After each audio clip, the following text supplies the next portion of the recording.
All right. Welcome back to another day at the Talking About It 23 Sneaker channel. Here we are with, 550 consecutive days of sneaker content on YouTube. Clocking up the days, haven't missed a single day yet. Fingers crossed this is going to keep on going. And today we are keep on going with a LeBron 7. Now, it's the LeBron 7 MVP, and we'll get into what that means and the shoe itself in a couple of minutes. But in terms of LeBron 7s this year, it's been 10 years since the original drop of the 7s, and we've seen an absolute truckload. The All-Star, a real classic looking sneaker, we'll come back to that in a couple of second times. The China Moons, the Fairfaxes, there's been a few, I don't know, I'm going to go with 10. Let's say 10 LeBron 7s that have dropped in this sort of 10-year anniversary for the LeBron 7 line. But going back to those All-Stars, if you want to see a really rare sneaker, one of the rarest sneakers in the world, one of the most expensive sneakers in the world, you know, at the end of this video, I'm going to drop in a 2-minute video of the Haiti 7s in hand, which are based on the All-Star 7s, but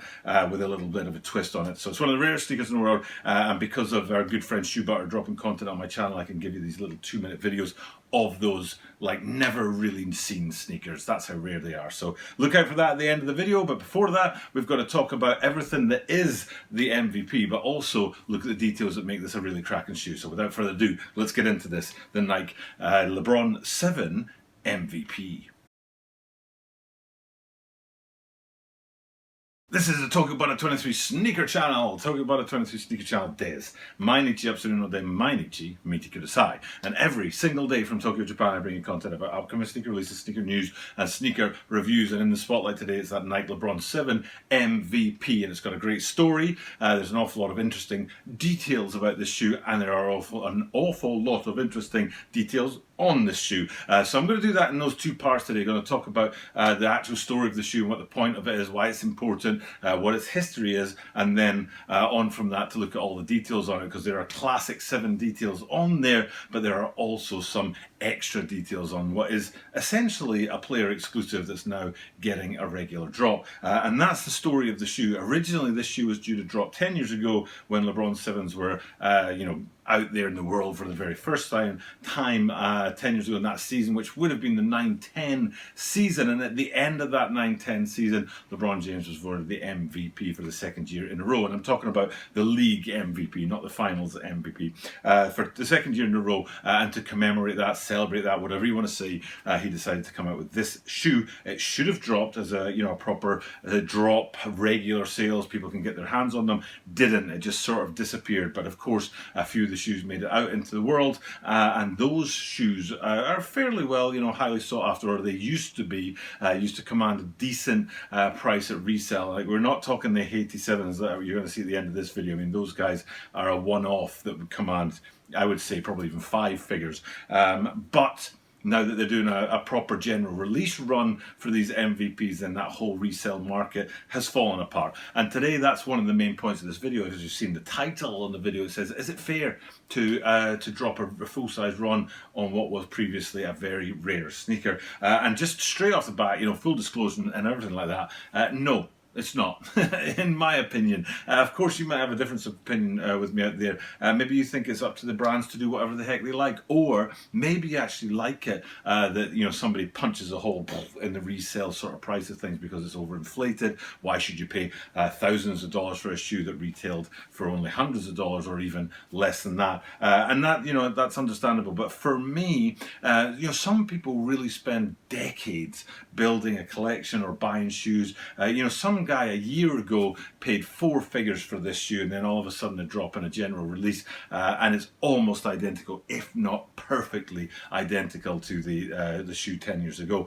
So they've lost their luster, they've lost their sort of uniqueness by doing it. And I talked about this in a video recently. Golly, I can't remember which one it was, but I talked about it. Maybe it was one of those Dunk Lows, because there were 3 Dunk Lows that dropped recently, and we talked about whether or not retroing those identically to their original versions or not. I've got a feeling it was something else, but maybe it'll come back to me. But anyway, my feeling on all of this is that whenever you drop a sneaker that was once rare, you should turn something on it, switch something on it. I think they did that with the DMP, the Defining Moments pack. I think on the insole, if I remember rightly, there was a 2020 on there to set it apart from the original DMP 6s. And I think that's important. I think they should do that, even if it's a tiny little detail on there. It just sort of keeps the uniqueness and the authenticity of the original shoe, but then also gives people now the chance to wear a shoe and buy a shoe that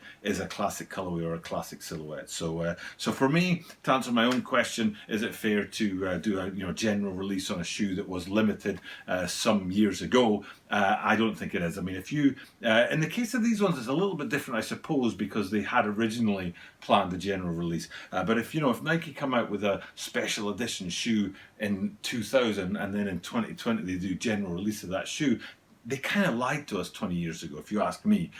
So that's why I'm not a huge fan of that whole kind of, taking what was a rare shoe and then making it into a general release, but that's just me.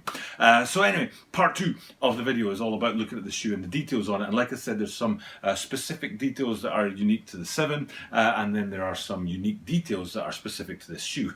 It's an interesting way to say that. So let's start on the lateral side, and we'll go with the thing I don't like about these shoes, and it's probably the only thing I don't like about these shoes. And I read this, I don't know how to pronounce it. I'm no like fashionista, but it's something like chenille or something like that is the name of the material that's used to make this swoosh on this lateral side. I do not like fuzzy details on my shoes, whether it's a swoosh or whether it's a branding on the tongue or anything like that. Not a fan at all of that kind of fuzzy kind of fabric kind of approach to putting branding on sneakers. So this for me immediately was just like, oof, not my thing at all. That's personal. I'm not saying it's ugly as a rule, it's just my personal opinion about it, and you might again have a difference of opinion, but I much prefer the medial side. Let's go over there and look at the medial side, where the swoosh on there is actually just a cutout that looks straight through to the midfoot and that sort of midfoot section of the fabric on there, and I much prefer that to going back to the lateral and that fuzzy little swoosh on the side, which just doesn't do it for me at all. But then if we stay close up to that but actually look at the midfoot that it's placed on, you can see it's kind of a grey flannel approach, which is very unique to this particular shoe. Usually there's something different going on up there in 7s that's much more plasticky or man-made or rubbery or something like that, instead. But what we've got here is that kind of flannel feel, which gives these a very different sort of premium vibe to them. And then not too far away from that, you come down to one of the signatures of the 7. If I go back to those, what are they, the All-Stars, one of the great features on there is that sort of wood paneling effect that runs around the whole sort of circle of the shoe. And then if you come back to these guys here, it's very rich white, and you can see on the leather there, I think I'm going to go with tumbled leather in there. It's not just a clean leather, which is really nice. And again, it complements that grey flannel and gives it a richer feel, sort of a premium feel to the shoe. But that's the sort of shoe in general. But then specific details on it, going back to that medial side, I do dig that sort of cutout swoosh on there. But the kind of signature feature that most people would be looking at is further back, where you see that MVP branding on the medial side. Kind of interesting to put it there instead of the lateral side, but that's the 7s for you. So that's one particular detail. Another detail is if we look at them from behind in through the heel to the back of the tongues, you can see 08, 09 on the back of one tongue, I think it's the left, and then 09, 10 on the back of, I think, the right tongue there, and that's to signify those 2 back-to-back MVP league MVP titles that LeBron James secured for himself in those 2 particular seasons. And again, this 7 would have celebrated that originally back in 2010. Then if we stay on the heel, actually, I'm right in saying we can look further down on there, and you can actually see, I think I'm right, is it history on one foot and then witness on the other? I think I'm right in saying that those 2 words are embroidered up the back end of the heel there, which is interesting and it's cool. I really like it. I like the way that LeBron often sort of weaves into his shoes these kind of words that are very empowering words, if you know what I mean. But then if we have a look on the inside at the insole, you can see actually on in there, I think I'm right in saying it's just witness on the insole, and you've lost that history for some reason. I don't know why. I mean, I think it would have been cool if they'd kind of mirrored that effect on the heel up there on the insole, but that's their choice. And then the last thing that I want to look at, I think, unless I've forgotten something, is going down to the toe roll and the bottom of the lacing system, which I'm able to do one photo with both sort of section. So we'll start, hopefully what I'm pointing at now, hopefully, is the bottom of the laces. And you can see there that it's actually a panel that is sort of embedded in the lace rather than what an Air Force One would have, for example. That's sort of the lace, I don't know how you describe it, the lace is, I don't know, it's woven into the metal panels at the bottom of an Air Force One lacing system, but in the case of here, it's actually adhered to the lace instead of being something that the lace kind of runs through. And that says LeBron and James on the left, and then the right, LeBron on the left as you look at the shoe, and James on the right. And then coming down from that a bit lower, so hopefully down here somewhere you can see that on the toe roll there, you've got 20 and 3. Again, 20 on one foot and a 3 on the other. Two of my favourite parts of the LeBron 7s. I really kind of dig that difference between the left and the right shoes.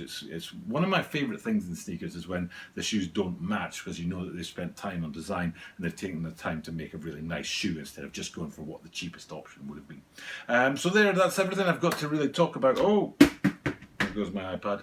That's everything that I need to talk about in relation to these MVPs. And it's a great looking shoe. Just for me, that one little thing, that fuzzy, furry, woolly swoosh on the side, chenille or whatever it's called, just not my thing. That's a personal thing, but maybe you guys have a difference of opinion and you'll tell me about that in the comments down below. So what I'm going to do now is I'm going to sign off and thank you guys for checking out the content, and then we'll jump straight into that 2-minute video of the Haiti 7s, which is one of the rarest sneakers in the entire world. In fact, I think there's only 2 pairs of them in the entire world. That's how rare they are.